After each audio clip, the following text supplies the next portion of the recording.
அனைவருக்கும் வணக்கம். ஆச்சாரிய பாணியில் சொல்லுங்க, ஹாப்பி மார்னிங்.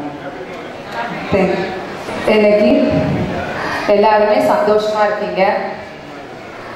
இங்கிருந்து இந்த ஃபங்க்ஷன் முடிச்சுட்டு போகும்பொழுது ஒரு சில நல்ல விஷயங்களை உங்கள் மனசில் நீங்கள் எல்லாருமே தாங்கிட்டு போக போகிறீங்க. அதோடு மாதிரி நானும் ஒரு சில நல்ல விஷயங்களை உங்களோட ஷேர் பண்ணிக்கிறேன். அதையும் நீங்கள் ஞாபகத்தில் வச்சுங்க. சாதாரணமாக ஒரு ஃபேமிலி அப்படின்னு எடுத்துக்கிட்டோம். ஒரு குடும்பம்னா எந்த குடும்பம் ரொம்ப மகிழ்ச்சியான குடும்பம் அப்படின்னு நீங்கள் நினைக்கிறீங்க? நிறைய பணம் இருக்கிற குடும்பமா? என்ன நிறைய வீடு வாங்கி போட்டு அந்த ஃபேமிலியா? நிறைய நகை வச்சிருக்கவங்களா? ஹாப்பி சில்ட்ரன் வச்சிருக்கவங்கலாம் ஹாப்பி ஃபேமிலின்னு சொல்கிறாங்க. Very good. ஹாப்பியஸ்ட் ஃபேமிலி எது அப்படின்னா, ஃபேமிலி அது அப்படியே பெருசாக சொல்லும் பொழுது father and mother I love you அப்படின்னு சொல்லுவாங்க. எல்லாருமே கேட்குறீங்க. எந்த ஒரு குழந்தை தன் தாயையும் தகப்பனையும் பார்த்து எனக்கு உங்களை தான் இந்த உலகத்திலே அதிகமாக பிடிச்சிருக்கு அப்படின்னு சொல்லுதோ, அந்த தாய் தகப்பன் கொடுத்து வச்சவங்க அந்த குடும்பமே சந்தோஷமான குடும்பம். இன்னைக்கு நீங்கள் இங்கே இருக்கவங்க எல்லாருமே சந்தோஷமாக தான் இருக்கீங்க. உங்கள் குழந்தைங்க உங்களை தான் பிடிக்குதுன்னு சொல்கிறாங்க. அது நிஜம். ஏன்னா இன்னைக்கு உலகம் அவங்களுக்கு தெரியாது, யாரையும் அவங்களுக்கு தெரியாது. அவங்க குடும்பமே அவங்களுடைய உலகமே தாய் தகப்பன் தான். அப்போது அவங்க சொல்லுவாங்க, சின்ன வயசாக இருக்கும்போது எல்லா குழந்தைங்களும் சொல்லுவாங்க. ஆனால் வளர்ந்த பிறகு எத்தனை பேர் இதை சொல்லுவாங்க? அப்போ நம்ம குழந்தைங்க வளர்ந்த பிறகு இதை சொல்லணும்னா நாம் அவங்களுக்கு என்ன செய்யணும்? அவங்களுக்கு என்ன செய்யணும்? இதை மட்டும் ஞாபகம் வச்சுங்க. ஒரு 2 விஷயம் மட்டும் நான் சொல்கிறேன். சாதாரணமாக நம்மளுக்கு குடும்பத்தில் எந்த விதத்துலேருந்து டென்ஷன் வந்தாலும் சரி, அது நம்மளுடைய இன்லா வீட்டிலேருந்து மாமியார் மாமனார் வீடோ, இல்லை நம்ம ஹஸ்பண்டையோ, இல்லை நம்ம ஒய்ஃப்கிட்டையோ, இல்லை வேறு எங்கேயாவது எங்கே ப்ரெஷர் வந்தாலும் சரி, வேலைக்கு போகிற இடத்துல ப்ரெஷர் வந்தாலும் சரி, இது எல்லாத்தையும் மொத்தமாக நம்ம எங்கே காட்டுவோம்? குழந்தைங்க கிட்ட தான் காட்டுவோம். அவங்க தப்பே செஞ்சுருக்க மாட்டாங்க. நீங்கள் ஏதோ ஒரு டென்ஷனாகவே வருவீங்க. ஃபஸ்ட்டு அவங்க ஓடி வரும்போது அவங்கள தான் திட்டுவீங்க. எங்கே இருக்கிற ப்ரெஷரையும் சட்டுன்னு 4 முதுகில் போடலான்னா யார் முதுகு உடனே கிடைக்கும்? குழந்தைங்க முதுகு தான் கிடைக்கும். பட் பட் பட் படாத நாள் போடலாம். நம்ம ஏன் அடிக்கிறோம்? அவங்க திருப்பி அடிக்க மாட்டாங்க.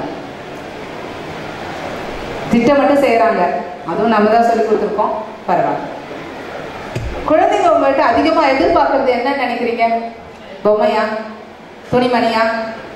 என்ன எதிர்பார்க்குறாங்க? உங்களுடைய பிரசன்ஸ். Very good. உங்களுடைய டைம். நீங்க குழந்தைகிட்ட செலவு பண்ற நேரம், இதைத்தான் எல்லா குழந்தையும் எதிர்பார்க்கணும். அம்மா கொஞ்ச நேரம் உட்காந்து எந்த சிந்தனையும் இல்லாம ஆள் மட்டும் உட்காந்துட்டு சிந்திக்கிறது எங்கெங்கயோ சிந்திக்காம நம்மளை பார்ப்பாங்களா, நம்ம பேசுறத கேட்பாங்களா, கொஞ்ச நேரம் காது கொடுத்து. அப்பா உள்ள வந்ததும் டிவி ஆன் பண்ணாம சத்தம் போடாம நம்மளை கூட்டிட்டு வருவாரா? உள்ள வரும்போது நம்ம கிட்ட கொஞ்ச நேரம் உட்காந்து பேசுவாரா? இந்த டைம், குவாலிட்டி டைம். எல்லாரும் உட்காந்து டிவி பார்க்குறதோ, எல்லாரும் உட்காந்து சினிமா பார்க்குறதோ இல்லை.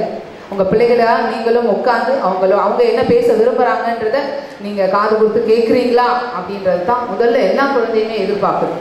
ஸோ இன்னையிலேருந்து தயவு செஞ்சு எல்லாரும் கொஞ்ச நேரமாவது உங்கள் பிள்ளைங்களோட உட்காந்து பேசுறதுக்கு நேரம் கொடுங்க. நிறைய நேரம் பிள்ளைங்களுக்கு சமைச்சு டிஃபன் பாக்ஸில் கட்டி கொடுக்குறீங்க.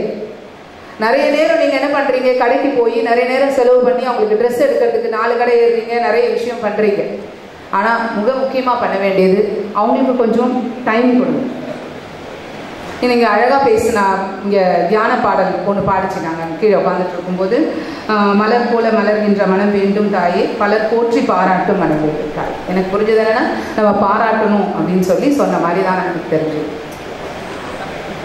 பிள்ளைகள் இடத்துல எல்லாருக்கிட்டையுமே நல்ல குணம், இன்னும் எல்லாருக்கிட்டையுமே நல்ல குணங்களும் இருக்கும், சில கெட்ட குணங்களும் இருக்கும். நான் சொல்றது மிக முக்கியமான விஷயம், அது மட்டும் காதில் வாங்கிக்கோங்க. எல்லா குழந்தைகிட்டையும் நல்ல விஷயங்கள் இருக்கு, சில வாழான விஷயமும் இருக்கு. நீங்கள் எதை பெரிதுபடுத்துகிறீர்கள்னு பாருங்க. நீங்க அவங்ககிட்ட இருக்கிற நல்ல குணத்தை நீங்க பெரிதுபடுத்தும் பொழுது அவங்களிடத்துல நல்ல குணம் வளரும்.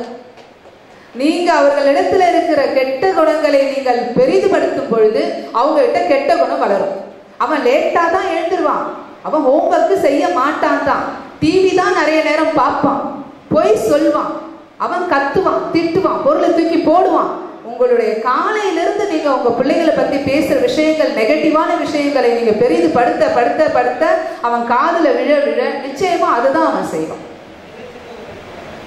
ஒரு ஃப்ரெண்டு கிட்ட அவனை வச்சுட்டு நீங்க இவன் பொறுப்பான புள்ள, எனக்கு தொந்தரவு கொடுக்க மாட்டான், வந்ததும் அவனுடைய பொருள் அவன் இடத்துல அந்த இடத்துல வச்சுடுவான், ஷூ வைக்கிற இடத்துல ஷூ இருக்கும், பேக் வைக்கிற இடத்துல பேக் இருக்கும்னு சொல்லி பாருங்க, அவன் அடுத்த நாள்ல இருந்து அதை தான் செய்வான்.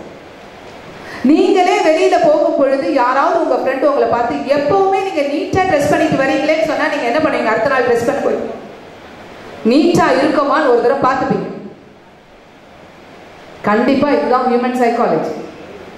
நீங்க எதுவாக ஆகணும்னு அவங்க நினைக்கிறாங்களோ அதையே நீங்க பேசுங்க, மோட்டிவேட் பண்ணுங்க, என்கரேஜ் பண்ணுங்க, அவங்கள அதை மிஸ் பண்ணாதீங்க.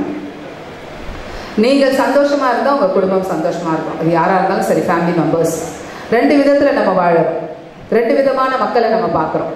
ஒன்று, சின்ன விஷயம், என் வாழ்க்கையில் இருக்கக்கூடிய அத்தனை ஆசீர்வாதங்களையும் பிளஸிங்கையும் மறந்துட்டு ஒரு சின்ன விஷயத்தை பெரிதுபடுத்தி சாகிற வரையில அதையே எனக்கு வச்சுட்டு நம்ம ஆட்டுக்கு எல்லாரையும் சாகடிச்சுட்டு நானும் வீணா போய் வாழறேன். இன்னொரு விதம், எனக்கு இருக்கக்கூடிய சின்ன சின்ன கஷ்டங்களை எல்லாம் விட்டுட்டு இருக்கக்கூடிய எல்லா நல்லதையுமே நினைச்சிட்டு வாழ்க்கை முழுவதும் நானும் சந்தோஷமா இருந்து மற்றவர்களையும் சந்தோஷப்படுத்தி உண்மையிலேயே அது happy morning, happy afternoon, happy ஈவினிங்கா மாத்துறது. இந்த ரெண்டு விதத்துல நாம் எப்படி வாழ போறோம் அப்படின்றத நீங்க முடிவு பண்ணிக்க வேண்டியதுதான். அழகா பழைய காலத்து பாட்டுல ஒரு பாடல் இருக்கு, கவிஞர் சொல்வாரு, பொன் படைத்த மனிதர் கோடி நகைகள் வாங்கலாம், பூமி வீடு காடு மேடு கரைகள் வாங்கலாம், ஆனால் அன்பு என்ற பொருளை எந்த உலகில் வாங்கலாம்? நல்ல அன்னை தந்தை பிள்ளை வாழும் மனையில் வாங்கலாம். என்னை கவர்ந்த வரிகள்.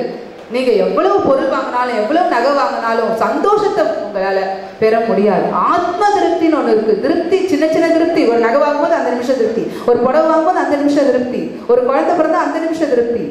ஆத்ம திருப்தின்னு ஒண்ணு இருக்கு. அது நமக்கு வந்தா உலகத்துல வேற எந்த செல்வம் நமக்கு பெருசா தெரியாது. இது கிடைக்க வேண்டும்னா நம்மளுடைய வாழ்க்கையில நல்ல விஷயங்கள் நடந்திருக்கு, அதுதான் நம்ம யோசிக்கணும். இன்றைக்கு ஆச்சாரியா, இன்றைக்கு எனக்கு தெரிந்த விஷயம் இல்லை, ஆச்சாரியா பல வருட காலமாக இந்த பள்ளி ஆரம்பிக்கிறதுக்கு முன்ன இருக்குன்னு நினைக்கிறேன். அப்ப இருந்து நீங்கெல்லாம் பிரதர்னு வாயால சொல்றீங்க, மனதளவுல என்னுடைய உண்மையான பிரதர் வந்து ஆச்சாரியா. அங்கிருந்து அழைப்பு அந்த மூலையிலிருந்து ஒரு சும்மா ஒரு ஃபோன் காலில் சொன்னாலும் சரி நான் வந்துடுறேன். நல்ல உறவு எனக்கு கிடைத்ததுக்கு இந்த தருணத்தை நான் கடவுளுக்கு நன்றி சொல்றேன். ஆச்சாரியான எனக்கு தெரிந்த ஒரே ஒரு வார்த்தை பிரம்மாண்டம். ஸ்போர்ட்ஸ் டேவா இருந்தாலும் சரி, அது ஆனுவல் டேவா இருந்தாலும் சரி, ஒரு சின்ன ஃபங்க்ஷனாக இருந்தாலும் சரி, எக்ஸிபிஷன் வைக்கிறதா இருந்தாலும் சரி, சாதனைகள் படைப்பதாக இருந்தாலும் சரி, அது ஆச்சாரியா தான். அவரே நினைச்சு பார்த்தாரா எனக்கு தெரியல, இது கடவுள் வழி நடந்தது. அப்படி நடந்துட்டு போயிட்டே இருக்கு. மிகுந்த பல நல்ல உள்ளங்களுடைய ஆசீர்வாதங்களோட இது நடந்துட்டு இருக்கிறதுக்கு உண்மையிலே இன்றைக்கு நான் அவருக்கு நன்றி சொல்றேன். ஏன்னா எத்தனை பிள்ளைகள் ஒரு காலத்துல பள்ளிக்குள்ள நுழையணும்னு சொன்னா காலையில பெல் அடிக்கும் போது பிள்ளைகள் சோகமா உள்ள வந்து சாயந்தரம் பெல் அடிக்கும் போது சிரிச்சுட்டே ஓடுவாங்க. ஆனா ஆச்சாரியால நான் எத்தனையோ தடவை வந்திருக்கேன், பிள்ளைகள் சந்தோஷமா வராங்க ஸ்கூலுக்கு. பயம் என்பது இல்லை, பயத்துல நாலேஜ் வளராது, படிப்பு ஏறாது, லேர்னிங் நடக்காது. ஃப்ரீடம் யாரா இருந்தாலும் சரி, அவர்கிட்ட இருந்து கிடைச்சது எல்லா ஆசிரியர்கள், எல்லா டைரக்டர் எல்லாருமே ஒரே மாதிரி ஒரே மாதிரி. எப்படி ஒரு பள்ளியில ஆசிரியர் இருக்கணுமோ அதே மாதிரி.